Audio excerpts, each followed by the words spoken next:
If you are a hobby greenhouse gardener and you're working with a smallish greenhouse, maybe similar to this one, then this video is for you. I'm going to give you tips on how to grow healthy vegetable plants inside, and we'll cover what to grow, containers and supports to use, ventilation, watering, managing humidity, shade cloths, and even how to deal with pests. I've got you covered. Small greenhouses can be incredibly productive growing spaces, and they allow you to start the season early, so very early spring, carry on growing all summer long, and then extend the growing season into autumn and winter, even in really cold places like Scotland and Canada. Greenhouses are an undercover place that give protection and warmth to plants all year round. You can use them to start your seeds early, to grow cool season crops in early spring or autumn, and to grow heat-loving plants in cooler climates. Your greenhouse can be the powerhouse of your garden, and I use mine to start seeds off early. And I typically sow the seeds into pots like this or little modules, grow them on, and then plant them out into containers or directly into the garden after hardening off. So they really give you a head start on sowing seeds because you can do it earlier, and they protect your seedlings from frost. As far as crops to grow in your greenhouse, leafy greens like kale, chard, and lettuce thrive in cooler temperatures such as spring and autumn and can give you multiple harvests.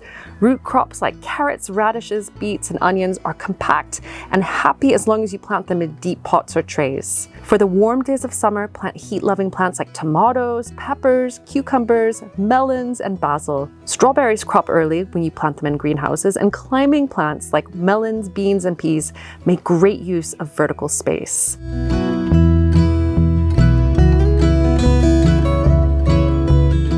When growing in a greenhouse, your choice of containers and potting mix does matter. There is some flexibility, but remember it's going to get quite warm in here, and also there's a lot of UV light. Make sure to use sturdy pots or trays that have drainage holes, and you can repurpose wooden bins and pallets or crates as long as they allow drainage. Plastic pots and containers are absolutely fine, but for containers that are inside your greenhouse long term, make sure that it's UV light resistant. Now for containers for growing shallow rooted crops like lettuces, they should be at least 4 inches deep. For deeper rooted crop, choose containers at least 10 to 12 inches deep. Hanging baskets work a treat for growing tumbling crops like tomatoes.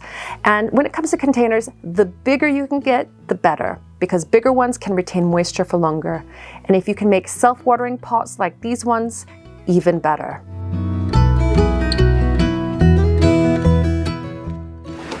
The growing medium that you use for your containers and pots and modules and trays inside your greenhouse will be different based on what you're growing. But regardless, I would highly recommend that you avoid using topsoil or garden soil in any of them, for the main reason that it dries out quickly and it turns rock hard. It's not really used that much, only in small amounts in containers. And instead, what we want to use is something that's gonna be light and fluffy and that absorbs and retains moisture. Seedlings need a much more free-draining potting mix, and it doesn't need to be super high in nutrients. I tend to mix my own with about 1 part vermiculite to 3 parts peat-free multi-purpose potting mix. For vegetables growing to full size inside of a greenhouse, I tend to use a mix of aged manure and multi-purpose potting mix, and this is especially good for leafy greens. You can also use 100% multi-purpose potting mix or brands that are suitable for vegetables. If you are planning on growing tall or vining crops in your greenhouse, then support is key. You want to keep the vines and the leaves off the ground. That reduces pests like slugs. It increases airflow, so that reduces disease. And also you maximize your usable growing space inside this valuable tool that you have here. So use what you have. Just make sure that the material that you're using is suitable for greenhouse growing and for the particular plant that you want to support with it. So for example, I don't use natural fiber string when I am supporting crops in the greenhouse, at least when they're going into the ground, like when I'm using string to tie up my cucumbers or tomatoes. It has a tendency to rot at the ground and then the supports collapse. I use synthetic there, but there are plenty of natural materials that you can use. Sticks, bamboo, all different types. It's up to you. Trellises of all sorts are great for peas, beans, and cucumbers. You could install strings, stakes, or cages for tomatoes and peppers. Make sure to maximize vertical space by hanging up your herbs or small pots. Just be creative, use what materials you have, and have fun.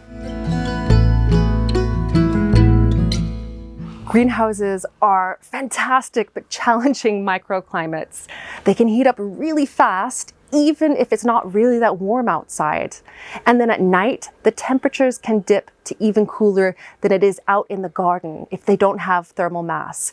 And if it gets too dry or too humid or too wet inside your greenhouse, then you can get all kinds of problems, pests, disease, and die off.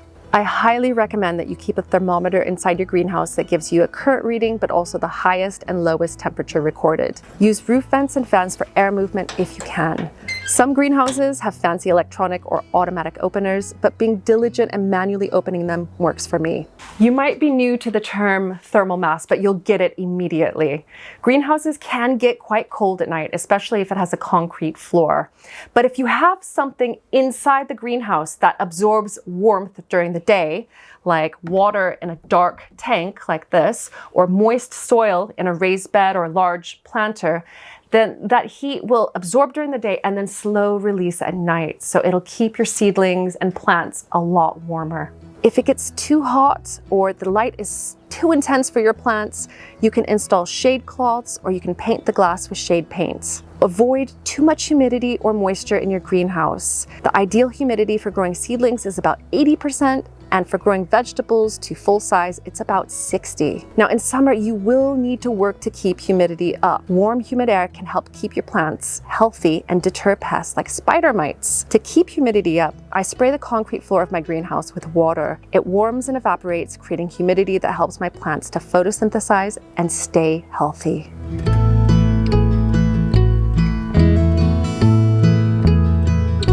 Two of the biggest challenges with growing seedlings and crops inside greenhouses are pests and disease. First, we need to avoid overcrowding to improve airflow. So that means reducing the number of plants that are growing in beds and in your greenhouse.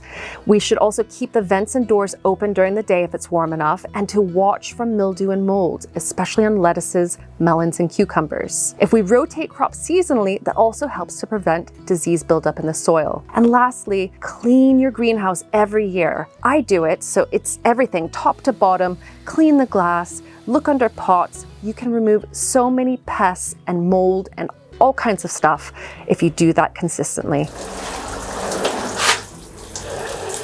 You have to be so much more diligent with watering your greenhouse than you do your outside garden. And that's because in this controlled environment, this enclosed space, there is a higher rate of evaporation. So things dry out. And I tend to do the watering early in the morning because that way plants get that benefit of all the moisture. They can soak it up for the day. But then when the heat comes in from the morning and afternoon sun, it evaporates the excess. So that creates humidity.